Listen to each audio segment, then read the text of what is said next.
أعوذ بالله من الشيطان الرجيم. بسم الله الرحمن الرحيم.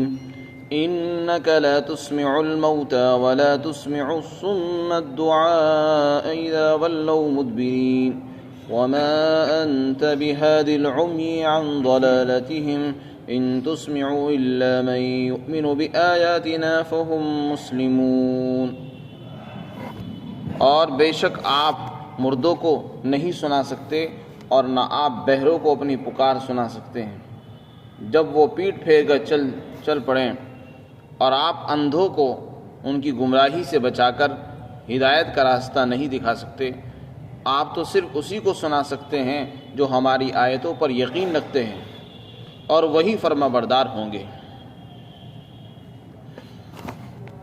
قرآن کریم میں مختلف مقامات پر اللہ تعالیٰ نے اپنے حبیب حضرت محمد صلی اللہ علیہ وسلم کو تسلی دی ہے. آپ علیہ الصلاۃ والسلام رحمت للعالمین ہیں. آپ علیہ الصلاۃ والسلام پوری دنیا کے لیے رحمت بن کر تشریف لائے، اور آپ کے متعلق آتا ہے متواصل الکان متواصل الاحزان دائم الفکرہ، مسلسل غمگین رہتے تھے، ہمیشہ فکر مند رہتے تھے. ہر امتی کے بارے میں آپ کی کوشش تھی کہ وہ مسلمان ہو اور جنت میں جائے، جہنم سے بچ جائے. مکہ کے اندر جتنے بھی لوگ آباد تھے، آپ کی دلی خواہش تھی کہ سب مسلمان ہو جائیں، سب اسلام لے آئیں، کلمہ پڑھ لیں، نجات حاصل کر لیں اور ہمیشہ کے عذاب سے بچ جائیں. اور جب آپ ان کو دعوت دیا کرتے تھے تو وہ قبول نہیں کرتے تھے، بلکہ آپ کو غلط سمجھتے تھے، آپ پر بہتان باندھتے تھے، آپ کو کبھی جادوگر، جھوٹا، کاہن، نہ جانے کن القاب سے یاد کرتے تھے. اور صرف اسی پر اکتفا نہیں کرتے، آپ کو تکلیف بھی پہنچاتے تھے، ایسی باتیں کرتے تھے جس سے آپ کو قلبی رنج اور صدمہ ہوا کرتا تھا اور آپ غمگین رہتے تھے. کان متواصل الاحزان دائم الفکرہ، مسلسل غمگین رہتے تھے کہ کس طرح ہوگا. میں محنت کر رہا ہوں، میں ان کی بھلائی چاہتا ہوں، مجھے کچھ نہیں چاہیے، میں ان کے اندر جاتا ہوں بے غرض بے طلب ہو کر جاتا ہوں صرف ان کی بھلائی کے لیے، لیکن وہ مجھے اپنا دشمن سمجھ رہے ہیں، میں ان کا خیر خواہ ہوں. تو اس سے انسان کو تکلیف ہوتی ہے، فطری چیز ہے. ایک آدمی کسی کی بھلائی کے لیے کوشش کرے، اس کا اپنا ذرہ بھی نفع نہ ہو، ایک پیسے کا نفع نہ ہو، اور پھر اس کو سامنے والا غلط سمجھتا ہو تو اس سے کتنی تکلیف ہوگی. آپ صلی اللہ علیہ وسلم کو بھی اسی طرح تکلیف ہوتی تھی، اس لیے آپ رنجیدہ رہتے تھے. اللہ تعالیٰ نے آپ کو مختلف مقامات پر تسلی دی. جب آپ کو رنج ہوتا تو آپ کو تسلی دی جاتی تھی قرآن کریم میں. اس سے پہلے ہی فرمایا وَلَا تَحْزَنْ عَلَيْهِمْ وَلَا تَكُنْ فِي ضِيقٍ مِّمَّا يَمْكُرُونَ، آپ غمگین نہ ہوں، ان کی وجہ سے کوڑھن محسوس نہ کریں، تنگی محسوس نہ کریں جو وہ تدبیریں کرتے ہیں. یہاں بھی اللہ تعالیٰ نے ایک اور نئے انداز سے آپ کو تسلی دی ہے. اور کیا فرمایا؟ آپ جس کو چاہیں ہدایت دیں نہیں دے سکتے، جس کو حق بات سنانا چاہیں حق بات نہیں سنا سکتے. یہ تو ہمارا کام ہے کس کے دل میں بات کو اتارنا ہے اور کس کو ہدایت دینا ہے، کس کو ہدایت نہیں دینا، یہ تو ہمارا کام ہے. جب معاملہ ایسا ہے سب کچھ اللہ کے ہاتھ میں ہے تو پھر داعی کو پریشان نہیں ہونا چاہیے، بس اس کو تو اللہ کا حکم پورا کرتے رہنا چاہیے.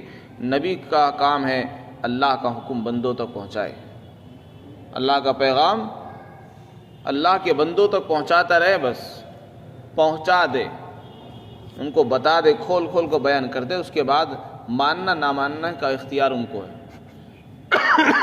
جس کو اللہ ہدایت دے گا وہ مانتا ہے، جس کو نہیں ہدایت ملتی وہ نہیں مانتا. تو قرآن کریم میں اس جگہ پر اللہ تعالیٰ نے ان کافروں کو تشبیہ دی ہے، 3 تشبیہات اختیار کی ہیں. فرمایا یہ جو لوگ ہیں جن کو آپ سنا رہے ہیں اور وہ سن نہیں رہے آپ کی بات، ان کی مثال ایسی ہے جیسا کہ مردہ مرا ہوا انسان.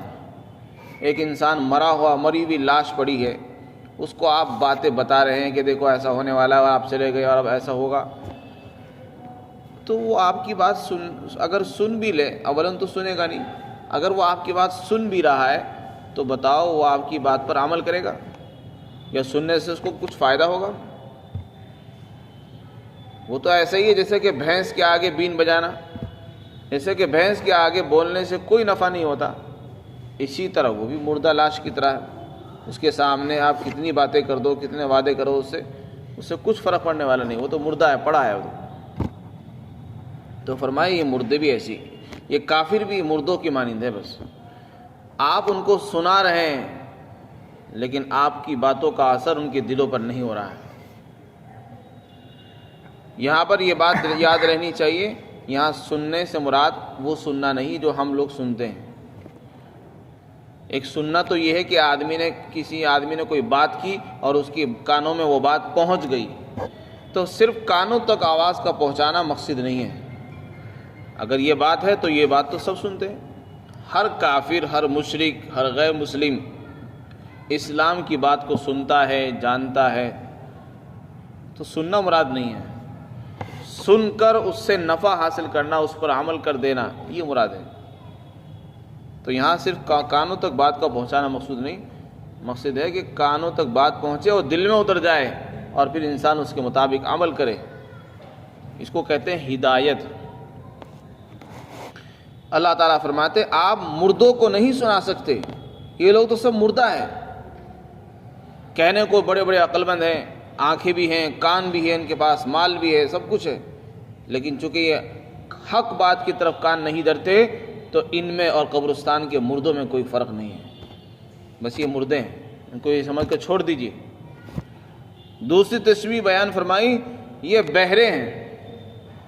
ایک انسان بہرا، کانوں سے بہرا، اس کو آواز سنائی نہیں دیتی اور اس کے سامنے آپ اسلام کی تبلیغ کرتے رہیں تو جیسے بہرے کے سامنے کچھ نفع نہیں ہوتا، اسی طرح یہ کافر بھی بہروں کے ہی طرح ہیں۔ جیسا کہ بہرا سنتا ہے اور بات کو نکال دیتا ہے، اس کو سمجھ میں نہیں آتا کیا کہا گیا، اسی طرح ان کا حال ہے۔ اور صرف بہرے نہیں، بہرے سے آگے بڑھ کر ایک تو بہرے کو سنایا جا رہا اور پھر وہ سننے کو بھی تیار نہیں، بلکہ آگے چل دیتا ہے، ہم اس کو پکڑ کر سنانا چاہتے ہیں، وہ ہمارا ہاتھ چھوڑ کر آگے جا رہا ہے، تو یہ تو بہروں سے بھی آگے بڑھے ہوئے ہیں۔ فرمایا یہ بہرے کی طرح ہیں۔ پھر آگے قرآن کریم نے فرمایا یہ اندھے ہیں۔ ایک آدمی آنکھوں سے معذور ہو، بینائی اس کے پاس نہ ہو، اس کو آپ راستہ بتائیں کہ دیکھو یہ راستہ دلی جاتا ہے، یہ راستہ بمبئی جا رہا ہے، یہ راستہ کشمیر جا رہا ہے، اس کو کیا پتہ چلے گا کدھر کشمیر ہے، کدھر بمبئی ہے، کدھر دلی ہے؟ اس کے لیے تو ساری دشائیں، ساری جہات برابر ہیں۔ تو جیسے ایک اندھے کو راستہ بتانے سے کوئی نفع نہیں ہو سکتا، اسی طرح بالکل یہ کافر اور مشرک ہیں، ان کو آپ کتنا سمجھا دیں یہ سیدھا راستہ ہے، یہ صراط مستقیم ہے، یہ جنت کا راستہ ہے، یہ جہنم والا راستہ ہے، ان کی کچھ سمجھ میں نہیں آئے گا۔ تو تین طرح تشبیہ دی ان کو، ایک تو مردوں کے ساتھ تشبیہ دی، جیسے مردے بات سمجھ نہیں پاتے، بات سن کر نفع نہیں حاصل کر سکتے، اور اسی طرح بہرے اور اسی طرح اندھے، ان تین لوگوں کے ساتھ تشبیہ دے کر فرمایا کہ آپ ان کو سمجھا نہیں سکتے۔ یہاں سمجھانے سے مراد ہے ہدایت دینا، اور یہ بتانا چاہتے ہیں کہ ہدایت ہمارے ہاتھ میں ہے، تمہارے ہاتھ میں نہیں ہے۔ نبی کا کام ہے صرف اللہ کا پیغام پہنچانا، لوگوں کو حق کھول کھول کر بیان کر دینا، ان کو جہنم سے ڈرانا، آخرت کے عذاب سے ڈرانا، یہ کام ہے بس۔ کوئی نہیں مانتا، آپ کو پریشان ہونے کی بالکل ضرورت نہیں، آپ اپنی طرف سے پوری کوشش کریں، لیکن اگر آپ کے کہنے سننے سے کوئی آدمی نہیں مانتا ہے تو آپ بالکل رنجیدہ نہ ہو، نہ روئیں، نہ پریشان ہو، نہ دل میں گھٹن محسوس کریں۔ پھر کون سنے گا، کس کو ہدایت ملتی ہے؟ فرمایا آپ تو اپنی بات اسی کو سنا سکتے ہیں جو ہماری آیتوں پر ایمان اور یقین بھی رکھتے ہیں، یعنی ایمان والے مسلمان۔ ایمان والے اور مسلمان چونکہ قرآن کو اللہ کا کلام سمجھتے ہیں اور حدیث کو بھی اللہ کی طرف سے وحی سمجھتے ہیں، اس لیے اگر آپ ان کے سامنے کوئی بات کریں گے، کوئی بیان کریں گے، تقریر کریں گے، کوئی بات بھی کریں گے تو وہ آپ کی بات کو سنیں گے، اس سے نفع حاصل کریں گے اور عمل بھی کریں گے۔ تو اس سے پتہ چلا کہ ہر آدمی کو بات نہیں سنائی جا سکتی، نہ ہر ایک انسان کے دل میں بات اتاری جا سکتی ہے۔ بات کا اتارنا دلوں میں یہ اللہ ہی کا کام ہے۔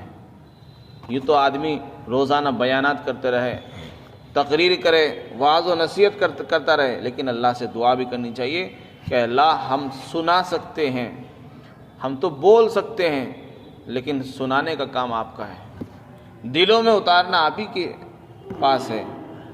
دل کس کے بند ہیں، کس کے کھلے ہوئے ہیں، دل کے دروازے کھولنے کی چابی آپ ہی کے پاس ہے۔ تو اللہ سے داعی کو اور نبی کو دعا کرنا چاہیے کہ پروردگار ہمارے پاس زبان ہے، ہم زبان سے آپ کا کلام پہنچا رہے ہیں، آپ کا پیغام پہنچا تو سکتے ہیں، لیکن انسان کی دلوں میں اتارنا یہ آپ ہی کے پاس ہے۔ لہذا ہم بندوں کے دلوں کو بھی کھول دیں، اس کی دعا کرنی چاہیے۔ فرمایا ہماری آیتوں پر جو یقین رکھتے ہیں وہی انہی کو آپ سنا سکتے ہیں اور وہی مسلمان ہوں گے، انہی کو فرمانبردار کہا جائے گا۔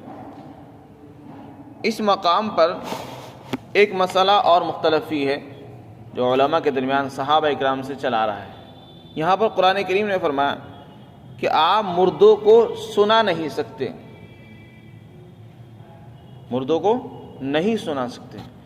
اب ایک مسئلہ یہ ہے کہ کیا مردے بھی سنتے ہیں؟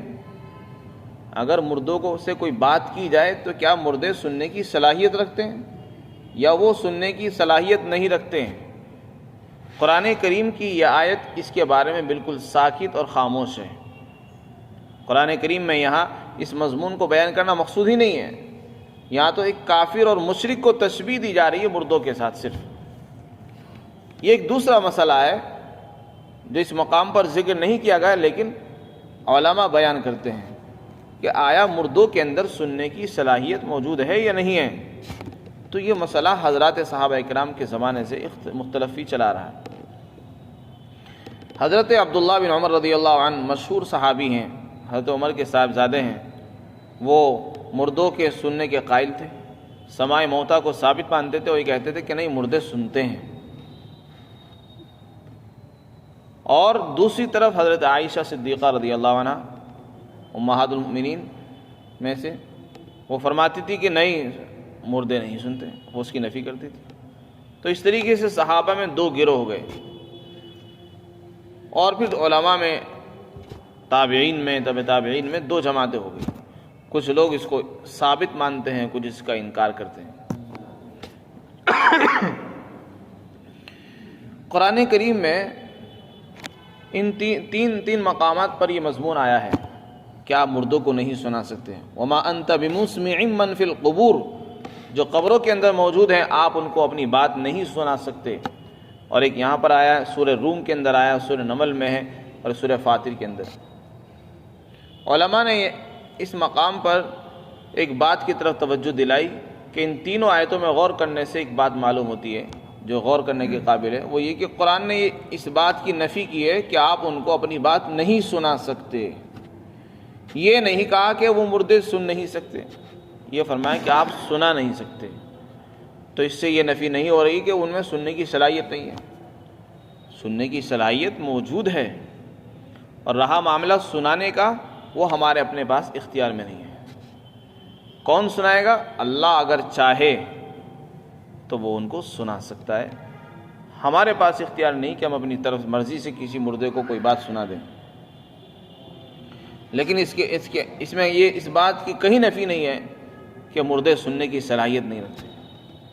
مردے سنتے ہیں، البتہ ان کو سنانا ہمارے اختیار سے باہر کی چیز ہے۔ یہ کیسے پتہ چلا کہ مردے سنتے ہیں؟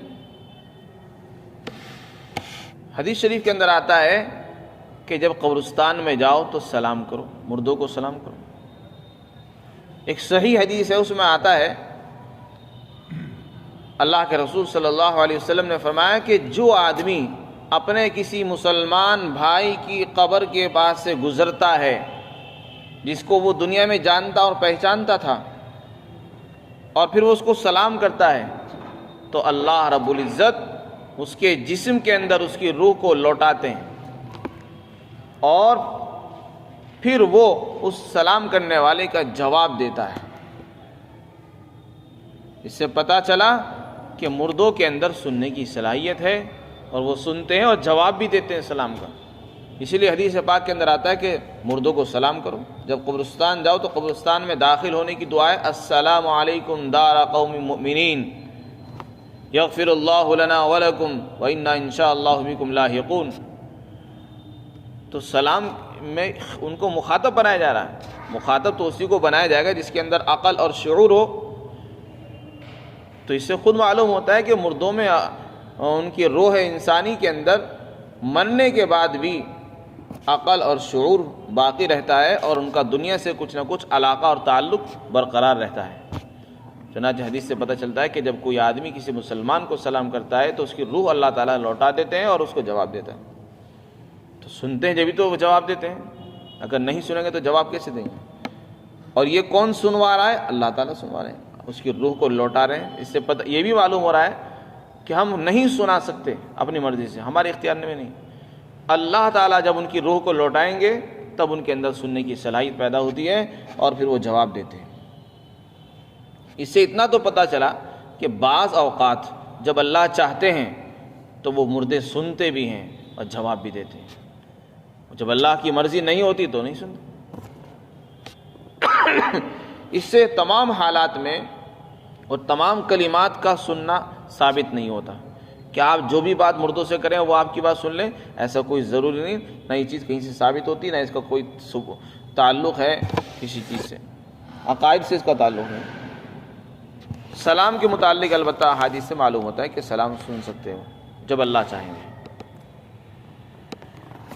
اسی طریقے سے قرآن کریم میں فرمایا وَلَا تَحْسَبَنَّ الَّذِينَ قُتِلُوا فِي سَبِيلِ اللَّهِ أَمْوَاتًا، جو لوگ اللہ کے راستے میں شہید ہو جاتے ہیں ان کو شہید کہا جاتا ہے، ان کے متعلق قرآن میں فرمایا ان کو مردہ اور مرے ہوئے مت سمجھو، وہ زندہ ہیں۔ وَلَا تَحْسَبَنَّ الَّذِينَ قُتِلُوا فِي سَبِيلِ اللَّهِ أَمْوَاتًا بَلْ أَحْيَاءٌ عِندَ رَبِّهِمْ يُرْزَقُونَ، یہ فرمایا جو لوگ اللہ کے راستے میں شہید ہو گئے وہ مرے نہیں، وہ ابھی بھی زندہ ہیں، ان کو رزق ملتا ہے، اور ان کے رشتہ داروں اور متعلقین پسماندہ لوگوں کے متعلق ان کو بشارتیں سنائی جاتی ہیں کہ دیکھو تمہارے متعلقین نے تمہارے لیے ایصال ثواب کیا، تمہارے لیے وہ یہ اچھے کام کر رہے ہیں، تو ان کی خبریں ان کو بتائی جاتی رہتی ہیں۔ اس سے یہ پتہ چلتا ہے کہ جو شہداء ہیں ان کو کچھ نہ کچھ زندگی وہاں ملتی ہے۔ برزخ کی زندگی کے بہت سے علماء اس کے قائل ہیں، برزخ کے اندر اللہ نے ان کو زندگی دی ہے، ایک دنیا والی زندگی ہوتی ہے اور ایک قبر والی زندگی ہے۔ قبر کی زندگی اور یہاں کی زندگی میں فرق ہے، مردوں سے سوال جواب ہوتے ہیں، منکر نکیر کے سوالات کے وہ جواب دیتے ہیں، تو جب زندگی ہوگی تبھی تو جواب دیں گے، ان میں سننے کی صلاحیت بھی ہوگی۔ چنانچہ جب مردے کو دفن کیا جاتا ہے تو وہ ان سے سوالات ہوتے ہیں، جوابات بھی دیتے ہیں، تو معلوم ہوتا ہے ان تمام چیزوں سے کہ ان کے اندر زندگی ہوتی ہے۔ تو حیات موتا کے بہت سے علماء قائل ہیں جب اللہ تعالیٰ چاہتے ہیں تو ان میں روح ڈال دیتے ہیں اور پھر وہ ان میں جان آ جاتی ہے، وہ جواب بھی دیتے ہیں، سنتے بھی ہیں، لیکن یہ ہمیشہ نہیں ہوتا، جب اللہ چاہتے ہیں ایسا ہو جاتا ہے۔ تو ان تمام چیزوں سے اتنا تو معلوم ہوتا ہے کہ ان کے اندر زندگی برقرار رہتی ہے اور وہ سنتے بھی ہیں، ان کو خوشخبریاں سنائی جا رہی ہے، رزق دیا جا رہا ہے۔ شہداء کے بارے میں اتنا معلوم ہو رہا ہے تو فرمایا وَمَا أَنْتَ بِهَادِ الْعُمْيِ عَنْ ضَلَالَتِهِمْ، اور آپ اندھے کو راستہ نہیں بتا سکتے ان کو گمراہی سے بچا کر، یعنی آپ اس کو ہٹا دیں کہ نہیں یہ غلط راستہ، یہاں سے ہٹو اور ادھر چلو، آپ کے بتانے سے کچھ فرق پڑنے والا نہیں، اس کے لیے سارے راستے برابر ہیں۔ إِن تُسْمِعُ إِلَّا مَن يُؤْمِنُ بِآيَاتِنَا فَهُمْ مُسْلِمُونَ، آپ تو صرف اسی کو سنا سکتے ہو جو ہماری آیتوں پر یقین رکھتا ہے اور وہ مسلمان ہوں گے، یعنی فرمانبردار ہوتے ہیں۔ تو اس طریقے سے یہ مسئلہ مختلف ہی چلا رہا ہے، لیکن اس مسئلے کا عقائد کا اس پر مدار نہیں ہے کہ آدمی اس کی تحقیق میں اور تدقیق میں پڑھتا رہے، بلکہ جتنا علم ہو اس پر عمل کرنا چاہیے۔ اللہ تعالی ہم سب کو عمل توفیق